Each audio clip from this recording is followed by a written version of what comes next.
প্রিয় ভাইরা মা বোনেরা, সোমবার দিনে অথবা রাতে একটি তাসবিহ পড়িলে আল্লাহ বলেন, বান্দা আমি তোমার হয়ে গেলাম, আজ তুমি আমার কাছে যা চাইবা আমি আল্লাহ তোমাকে তাই দিয়া দিব। সুবহানাল্লাহ। রহমতের দরজাগুলো আল্লাহ পাক রব্বুল আলামিন ওই সমস্ত নারী পুরুষদের জন্য খুলে দেন যেই সমস্ত নারী পুরুষ পবিত্র সোমবার দিনে অথবা রাতে এই বিশেষ তাসবিহটি পাঠ করবে। আল্লাহু আকবার। আল্লাহ রাব্বুল আলামিন পবিত্র কোরআনুল কারীমের মধ্যে খুবই চমৎকারভাবে বলছেন, ওয়ালিল্লাহি খাযাইনুস সামাওয়াতি ওয়াল আরদ, আসমান এবং জমিনের ধনভাণ্ডারের চাবি আল্লাহর কাছে আছে। এরপরে আল্লাহ রাব্বুল আলামিন আরেকটি জায়গার মধ্যে বলেন, আল্লাহু ইয়াবসুতুর রিজকা লিমান ইয়াশাউ মিন ইবাদিহি ওয়া ইয়াকদিরু লা। আল্লাহ রাব্বুল আলামিন তার বান্দাদের মধ্য থেকে যাকে ইচ্ছা তার রিজিককে প্রশস্ত করিয়ে দেন, বাড়িয়ে দেন, আর যাকে ইচ্ছা তার বান্দাদের মধ্য থেকে তার রিজিককে সংকীর্ণ করে দেন, কমায়া দেন। আল্লাহ তাআলা যাকে চান তার বিপদকে দূর করে দেন, যাকে চান তাকে গরিব থেকে ধনী বানিয়ে দেন, যাকে ইচ্ছা তাকে অসুস্থতা থেকে মুক্তি দান করেন। আল্লাহু আকবার।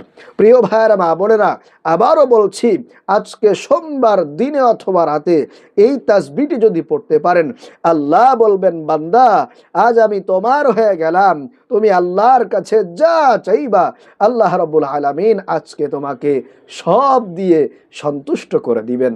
আল্লাহু আকবার। প্রিয় ভাইরা মা বোনেরা, পবিত্র কোরআনুল কারীমের মধ্যে আল্লাহ রাব্বুল আলামিন আরো চমৎকার করে বলেন, ওয়ালাউ আন্না আহলাল কুরা আমানু ওয়াত্তাকাউ লাফাতাহনা আলাইহিম বারাকাতিম মিনাস সামাই ওয়াল আরদ। আল্লাহ বলেন, যেই জনপদের লোকেরা আমি আল্লাহর উপরে ঈমান আনবে, আমাকে ভয় করে চলবে, আমি আল্লাহ তাআলা তাদের জন্য আসমান এবং জমিনের সমস্ত রহমতের দরজাগুলো খুলে দিব। আল্লাহু আকবার। এজন্য প্রিয় ভাইরা মা বোনেরা, আপনাদেরকে বিশেষ করে আমি আজকে অনুরোধ করে বলবো, যেহেতু আজকে পবিত্র সোমবার দিন চলছে, এই সোমবার দিন অত্যন্ত দামি একটি দিন, অত্যন্ত ফজিলতপূর্ণ মর্যাদাপূর্ণ একটি দিন। কারণ রাসূলুল্লাহ সাল্লাল্লাহু আলাইহি ওয়াসাল্লাম প্রত্যেক সোমবার আসলেই তিনি রোজা রেখেছেন। সাহাবায়ে কেরাম রাদিয়াল্লাহু তাআলা আনহুম ওনারা জিজ্ঞাসা করেছেন, ইয়া রাসূলুল্লাহ, ইয়া হাবিবাল্লাহ, আপনি কেন প্রতি সোমবার আসলেই রোজা রাখেন? আপনি কেন প্রতি বৃহস্পতিবার আসলেই কেন রোজা রাখেন?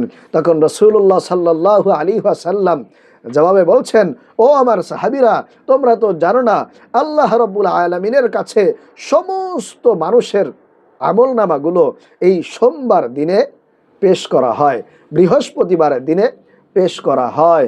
আমি চাই আমার আল্লাহর কাছে যখন আমার আমলনামাগুলো পেশ করা হবে, তখন যেন আমি একজন রোজাদার হয়ে থাকি। কারণ রোজাদার ব্যক্তির আমল, রোজাদার ব্যক্তির ইবাদত আল্লাহ রাব্বুল আলামিন অত্যন্ত বেশি পছন্দ করেন, ভালোবাসেন। এজন্যই আমি প্রতি সোমবার আসলেই রোজা রাখি। প্রিয় ভাইরা মা বোনেরা, রাসূলুল্লাহ সাল্লাল্লাহু আলাইহি ওয়াসাল্লাম বলেন যে আল্লাহ রাব্বুল আলামিন সমস্ত আসমানের দরজাগুলো এই দিনে খোলা রাখেন বান্দাবান্দীদের জন্যে, যাতে করে বান্দাবান্দি এই দিনে দোয়া করলে, আমল করলে একেবারে বিনা বাধায় আল্লাহর কাছে পৌঁছে যায়। আল্লাহু আকবার। এজন্য প্রিয় ভাইরা মা বোনেরা, ভালো করে মনে রাখবেন, ভালো করে শুনেন, আজকে সোমবার দিনে অথবা রাতে আপনারা এই আমলটি অবশ্যই করবেন, যাতে করে আল্লাহ রাব্বুল আলামিন আপনার দোয়া, আপনার আমল একেবারে বিনা বাধায় কবুল আর মঞ্জুর করে নিতে পারেন। এজন্য প্রিয় ভাইরা মা বোনেরা, ভালো করে শুনে রাখেন, আজকে যেহেতু সোমবার চলছে, অবশ্যই আল্লাহ তাআলার আসমানের রহমতের দরজাগুলো খোলা রেখেছেন। এজন্য আজকের এই আমলটি কেউ মিস করবেন না। যদি এই তাসবিহটি পড়তে পারেন, আপনার কপাল খুলে যাবে, আপনার ভাগ্য পরিবর্তন হবে, আপনার সকল অভাব অনটন, দারিদ্রতা, পেরেশানি, বিপদ বালা মুসিবত আল্লাহ রাব্বুল আলামিন নিজ কুদরতি গুণে আপনাকে সকল প্রকার বিপদ মুসিবত থেকে, অভাব অনটন থেকে মুক্ত রাখবেন, আপনাকে উদ্ধার করে নিয়ে আসবেন। আপনার যদি অনেক অনেক ঋণ থাকে, ঋণের কারণে একেবারে জর্জরিত হয়ে গিয়েছেন, কোনোভাবেই ঋণ পরিশোধ করতে পারছেন না, অনেক দুশ্চিন্তায় আছেন, হতাশার মধ্যে আছেন, একটা ছোট্ট ব্যবসা বাণিজ্য শুরু করেছিলেন মানুষের থেকে ঋণ নিয়ে, কিন্তু সেই ব্যবসাটাও ভালো করে চলছে না, কোনো প্রকার বেচা বিক্রি হয় না, ইনকাম হয় না, আপনি হতাশ হয়ে যাচ্ছেন, কি করবেন কিছুই বুঝতে পারছেন না। তাহলে আমি আপনাদেরকে বলবো, অপ্রিয় ভাইয়েরা মা বোনেরা, যেহেতু পবিত্র রজব মাস চলতেছে, আর এই পবিত্র রজব মাসে যেহেতু সোমবার আজকে অত্যন্ত দামি দিন, অত্যন্ত ফজিলতপূর্ণ দিন, আমি আপনাদেরকে বলবো একটু আল্লাহর উপরে পরিপূর্ণ ভরসা রেখে, ইয়াকিন রেখে, আল্লাহর শেখানো এই আমলগুলো করে যদি দুহাত তুলে আল্লাহর কাছে মোনাজাত দিতে পারেন, অনুনয় বিনয় করে চোখের পানি ছেড়ে দিয়ে আল্লাহর কাছে চাইতে পারেন, বলতে পারেন, তাহলে অবশ্যই আল্লাহ রাব্বুল আলামিন আপনার ডাকে সাড়া দিবে। সকল অভাব অনটন, দারিদ্রতা, বিপদ বালা পেরেশানি থেকে, হতাশা থেকে, দুশ্চিন্তা থেকে আল্লাহ রাব্বুল আলামিন আপনাকে মুক্ত রাখবেন। তাহলে প্রিয় ভাইরা মা বোনেরা, চলুন আমি আপনাদেরকে আমলটি বলে দেই। এই আমলটি করার জন্য আপনারা প্রথমে সুন্দর করে ওযু করে পবিত্রতা অর্জন করে নেবেন, আর ওযুর শুরুতে অবশ্যই বিসমিল্লাহ পড়বেন, বিসমিল্লাহ বলে ওযুটা শুরু করবেন, তাহলে ওযুর মধ্যে বরকত থাকবে, ওযুর মধ্যে আপনি সওয়াব পাবেন। এজন্য বিসমিল্লাহ সহকারে সুন্দর করে আপনারা ওযুটা করে নেবেন। ওযু করা যখন হয়ে যাবে, তখন আপনারা আকাশের দিকে তাকিয়ে শাহাদত আঙ্গুলিটা এইভাবে উঁচু করে কালিমায়ে শাহাদতটা আকাশের দিকে তাকিয়ে একবার পাঠ করবেন, এইভাবে, আশহাদু আল্লা ইলাহা ইল্লাল্লাহু ওয়াহদাহু লা শারীকা লাহু ওয়া আশহাদু আন্না মুহাম্মাদান আবদুহু ওয়া রাসূলুহু। এইভাবে তাকিয়ে তাকিয়ে আপনারা কালিমায়ে শাহাদতটা একবার পাঠ করবেন। অনেক অনেক সওয়াব আপনি পেয়ে যাবেন, অনেক সওয়াব পেয়ে যাবেন। আল্লাহ রাব্বুল আলামিন এই আমলটি করার কারণে হাসরের দিনে আপনার জন্য একেবারে জান্নাতের 8টি দরজা খুলে দিবেন। যে কোনো দরজা দিয়ে চাইলে আপনি কিন্তু জান্নাতে প্রবেশ করতে পারবেন। এই সুযোগটা আল্লাহ রাব্বুল আলামিন এই আমলের বদৌলতে আপনাকে করে দিবেন। আল্লাহু আকবার। তাহলে ওযুর শেষে এই ছোট্ট কালিমায়ে শাহাদাতটা পাঠ করবেন। এরপরে সুন্দর একটা পরিষ্কার পবিত্র জায়গার মধ্যে বসে যাবেন। বসার পরে 1 নম্বরে আপনারা 11 বার ইস্তেগফার পাঠ করবেন। 1 নম্বরে 11 বার ইস্তেগফার পাঠ করবেন। নিজের গুনাহের জন্যে, নিজের অন্যায়ের জন্যে, পাপের জন্য আল্লাহর কাছে অনুতপ্ত হবেন, লজ্জিত হবেন। এরপরে আপনারা ইস্তেগফার পাঠ করবেন। প্রিয় ভাইয়েরা মা বোনেরা, ইস্তেগফার পাঠ করলে আল্লাহ রাব্বুল আলামিন আপনাকে 5টা পুরস্কারে পুরস্কৃত করবেন। 1 নাম্বার, আপনার জীবন যৌবনের সমস্ত গুনাহগুলো আল্লাহ রাব্বুল আলামিন একেবারে ক্ষমা করে, ধুয়ে মুছে সাফ করে আপনাকে পবিত্র মাসুম বান্দা বানায় দিবেন। আল্লাহু আকবার। 2 নাম্বার, আপনাকে টাকা পয়সা অর্থ সম্পদ দান করবেন, আপনার কোনো অভাব থাকবে না। যারা বেশি বেশি ইস্তিগফার পাঠ করে আল্লাহ তাআলা তাদেরকে মুস্তাজাবুদ দাওয়া বানিয়ে দেয়। দোয়া কবুল করার সঙ্গে সঙ্গে আল্লাহ রাব্বুল আলামিন তার দোয়া, তার মুনাজাত কবুল আর মঞ্জুর করে নেন। আপনার পেরেশানি থাকবে না রিজিকের জন্যে। আল্লাহ তাআলা রিজিকের দায়িত্ব নিজেই নিয়ে নেবেন। চতুর্দিক থেকে আল্লাহ তাআলা রিজিক পাঠাবেন, গায়েব থেকে অলৌকিকভাবে আপনার কাছে রিজিক আসবে, যেটা আপনি কখনো চিন্তাও করতে পারেন নাই, কল্পনাও করতে পারেন নাই যে এমন জায়গা থেকে আপনার রিজিক আসতে পারে, আপনার টাকা পয়সা অর্থ সম্পদ আসতে পারে। এটা আল্লাহ তাআলার ওয়াদা। আল্লাহ তাআলা আপনাকে দিবেনই দিবেন যদি আপনি বেশি বেশি ইস্তেগফার পাঠ করতে পারেন। 3 নাম্বার, আল্লাহ রাব্বুল আলামিন আপনাকে নেককার সালেহ সন্তান দান করবেন। 4 নাম্বার, আল্লাহ তাআলা আপনাকে বিনা হিসেবে জান্নাত দান করবেন। এবং 5 নাম্বারে আল্লাহ রাব্বুল আলামিন আপনাকে জান্নাতের নহর থেকে শরবত পান করাবেন। আল্লাহু আকবার। আপনি জান্নাতে যাবেন এবং জান্নাতের নহর থেকে শরবত পান করবেন। তাহলে ইস্তেগফার পাঠ করলে আল্লাহ রাব্বুল আলামিন এই 5টা পুরস্কারে আপনাকে পুরস্কৃত করবেন। তাহলে 1 নম্বরে 11 বার ইস্তেগফার পাঠ করবেন। এই ছোট্ট ইস্তেগফারটি 11 বার পাঠ করবেন। সেটি হলো আস্তাগফিরুল্লাহ ওয়া আতুবু ইলাইহি, আস্তাগফিরুল্লাহ ওয়া আতুবু ইলাইহি, আস্তাগফিরুল্লাহ ওয়া আতুবু ইলাইহি। এইভাবে করে ইস্তেগফার পাঠ করবেন।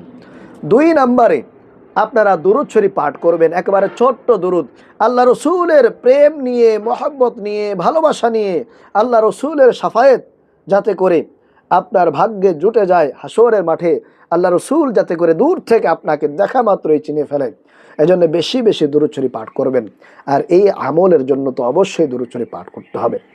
আপনারা এই ছোট্ট দুরূদ মহব্বত সহকারে পড়বেন। আপনি দুরূদ শরীফ পাঠ করলে আল্লাহ রাব্বুল আলামিন আপনাকে সঙ্গে সঙ্গে 10টা নেকি আপনার আমলনামায় দান করবেন, 10টা গুনাহ আপনার আমলনামা থেকে কেটে দিবেন, এবং আপনার মর্যাদা 10 গুণ আল্লাহ তাআলা বাড়িয়ে দিবেন, এবং আপনার নাম, ঠিকানা, পরিচয় সকল কিছু আল্লাহ রসুলের কাছে ফেরেশতাদের মাধ্যমে পৌঁছে দিবেন। আল্লাহ রসুল সেখান থেকেই রওজা মুবারকে বসে বসেই আপনাকে চিনতে পারবেন, আপনার ব্যাপারে জানতে পারবেন। এজন্য দুরূদ শরীফ পাঠ করলে অনেক অনেক ফায়দা। দুরূদ শরীফ পাঠ করলে সমস্ত দুশ্চিন্তা পেরেশানি থেকে আপনি মুক্ত থাকতে পারবেন ইনশাআল্লাহ।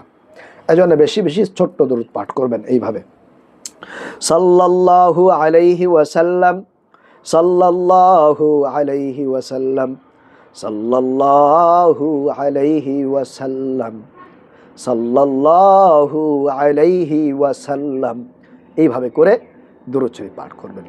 তারপরে যে জিকিরটি করবেন সেই জিকিরটি হলো একেবারে সর্বশ্রেষ্ঠ জিকির, তার উপরে আর কোনো জিকির হতে পারে না। এজন্য 3 নম্বরে আপনারা এই সর্বশ্রেষ্ঠ জিকিরটি পাঠ করবেন 100 বার। 100 বার এই সর্বশ্রেষ্ঠ জিকিরটি পাঠ করবেন।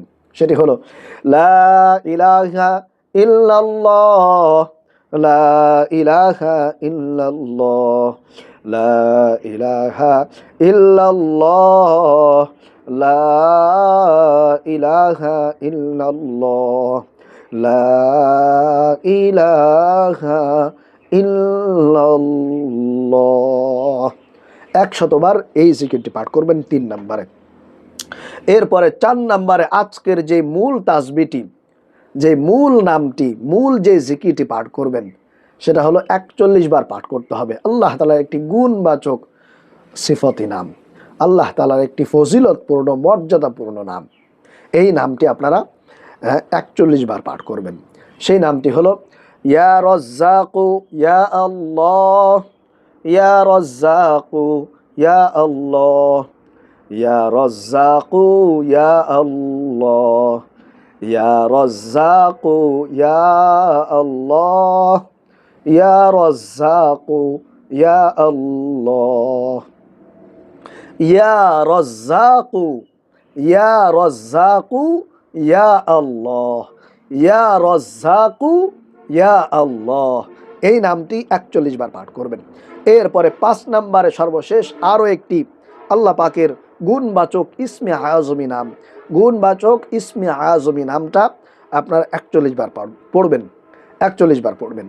সেই নামটি হলো ইয়া জাল জালালি ওয়াল ইকরাম, ইয়া জাল জালালি ওয়াল ইকরাম, ইয়া জাল জালালি ওয়াল ইকরাম, ইয়া জাল জালালি ওয়াল ইকরাম, ইয়া জাল জালালি ওয়াল ইকরাম। এই নামটি 41 বার পড়ে আবারও 3 বার বা 11 বার দুরূদ শরীফ পড়ে দুহাত তুলে আল্লাহর কাছে মোনাজাত দিবেন, আল্লাহর কাছে চাইবেন আপনার যত অসুবিধা আছে, যত সমস্যা আছে, অভাব অনটন আছে, আল্লাহর কাছে অনুনয় বিনয় করে চোখের পানি ছেড়ে দিয়ে বলবেন যে আল্লাহ, অনেক অভাবের মধ্যে আছি, অনেক পেরেশানির মধ্যে আছি, অনেক কষ্টের মধ্যে আছি, আল্লাহ মেহেরবানি করে আমাকে রিজিক দান করো, আমার অভাব অনটনগুলো দূর করে দাও, আল্লাহ আমার মনের পেরেশানি অস্থিরতা দূর করে দাও। এইভাবে করে করে আপনারা অনুনয় বিনয় করে আল্লাহর কাছে মোনাজাত দিবেন, দোয়া করবেন। অবশ্যই আল্লাহ রাব্বুল আলামিন আপনার মোনাজাত, আপনার দোয়া কবুল করবেনই করবেন ইনশাআল্লাহ। যদি মন থেকে আজকে সোমবার দিনে অথবা রাতে এই রজব মাসে এই আমলগুলো করে আল্লাহর কাছে দোয়া করতে পারেন। তাহলে প্রিয় ভাইয়েরা, মা বোনেরা, আশা করি আপনারা আজকের এই আমলগুলো বুঝতে পেরেছেন, জানতে পেরেছেন, শিখতে পেরেছেন। আল্লাহ রাব্বুল আলামিন এই আমলগুলোর মাধ্যমে আমাদের সকল অভাব অনটন, দুঃখ কষ্ট, পেরেশানি থেকে মুক্তি পাওয়ার তৌফিক দান করুন। আমিন।